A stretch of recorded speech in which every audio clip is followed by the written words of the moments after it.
காசு பணம் இல்லாதவன் ஏழ மகன்தான் அவன் காட்டோரமா சாட்சி சொல்ல போது சொத்து சொகம் உள்ளவனோ செல்வ மகன்தான் அவன்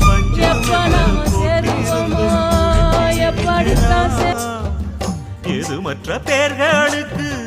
ஏது கவலை நாலு காசு வச்சிருந்தா 100 கவலை